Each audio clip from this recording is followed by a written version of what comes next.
আল্লাহ আমাকে একজন দিন শেখার সঙ্গী উপহার দিয়েছেন। ঠিক এভাবেই নিজের বিয়ের খবর দিলেন আলোচিত কন্টেন্ট ক্রিয়েটর সিমরিন লুবাবা।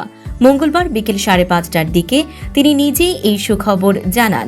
সামাজিক যোগাযোগ মাধ্যমে একটি ছবি পোস্ট করে লুবাবা লিখেছেন, আলহামদুলিল্লাহ, দুইটি আত্মা এক কিবলা, দুনিয়া ও আখিরাতের জন্য। আল্লাহ আমাকে একজন দিন শেখার সঙ্গী উপহার দিয়েছেন। তবে বিয়ের খবর জানালেও রহস্য রেখেছেন পাত্রকে ঘিরে। শেয়ার করা ছবিতে বর কনের মুখ দেখা যায়নি, আর পাত্রের পরিচয়ও স্পষ্ট করেননি তিনি।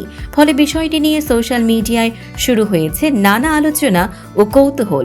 অনেকেই জানতে চাইছেন কে সেই মানুষ যিনি লুবাবার জীবনের নতুন সঙ্গী। পারিবারিক একটি সূত্র জানিয়েছে, পাত্র একজন আলেম এবং বর্তমানে দেশের বাইরে অবস্থান করছেন।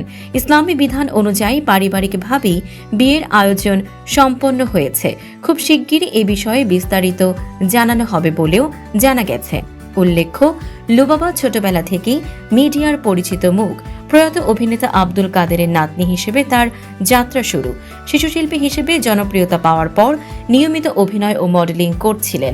তবে গত বছর হঠাৎ করেই বিনোদন জগৎ ছেড়ে দেওয়ার ঘোষণা দেন তিনি এবং ধর্মীয় জীবনধারায় নিজেকে সম্পৃক্ত করেন। জীবনের এই নতুন অধ্যায়ে তার এই সিদ্ধান্ত ঘিরে ভক্তদের মাঝে তৈরি হয়েছে নতুন আগ্রহ ও আলোচনা।